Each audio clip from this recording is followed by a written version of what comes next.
Now, every week we catch up with our good old Suffolk gal, Mavis, and all her cronies. Phyllis, who she is self-isolating with, Dillis, the neighbour, Horace and Joan, all of them there.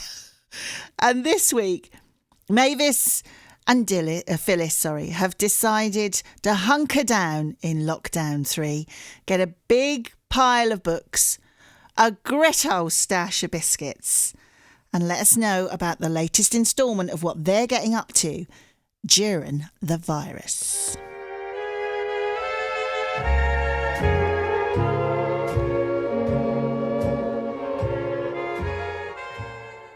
Well, dears, a lot of people hoped that the next year would be the end of the virus, but that was still there.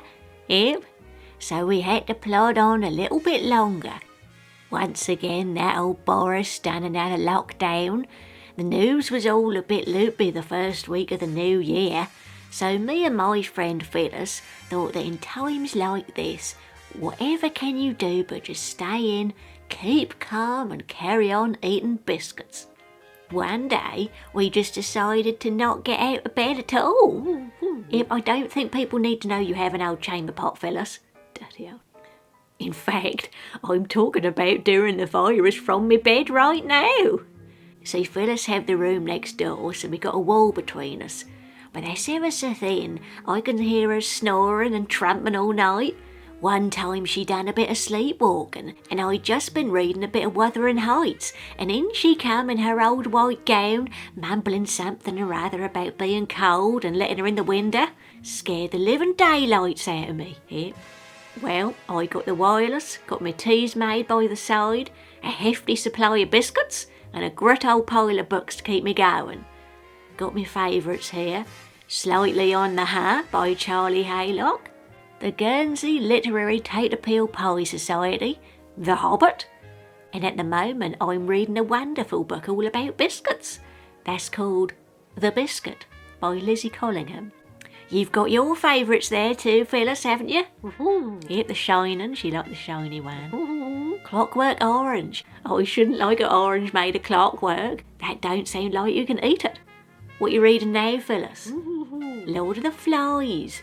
Well, you'll be Lord of the Flies if you don't empty that old Jerry under your bed. Well, anyway, I shall read you some extracts from my Biscuits book.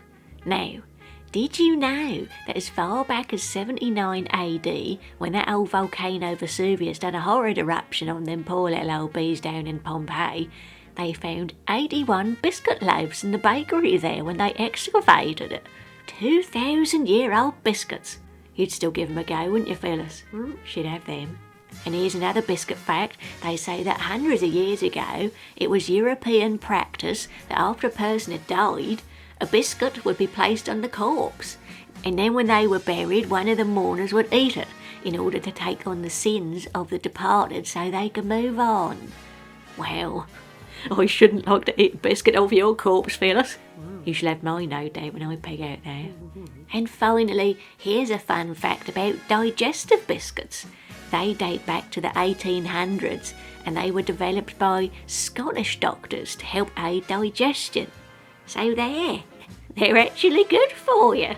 Made by doctors. And them Scottish. If anyone knows about healthy food, that's them. Yeah. Well, I shall carry on reading, all bundled up in my duvet here with the biscuits. I hope everyone listening can do the same. It's nice to relax when there's not much else to do in a winter lockdown. Mavis, have you got a biscuit? Oh no, that sounds like Dillis. Well, she's outside, look. I shall open the window. Have you got a biscuit? However do she know? She must be listening in right now. Well, I'm in my nightgown still. Hang about. I just tie some old tights to this basket. Lower some of the biscuits down to you and that. Dear, oh dear. Here we go. It's coming down. Phyllis is opening her window too. Wait a minute, Phyllis. Dillis is down there. Don't empty your gazunder. Oh no. Well, that's all right. You missed Dillis and the biscuits. My poor old daffodil's got a soaking now. There'll be more Mavis next week.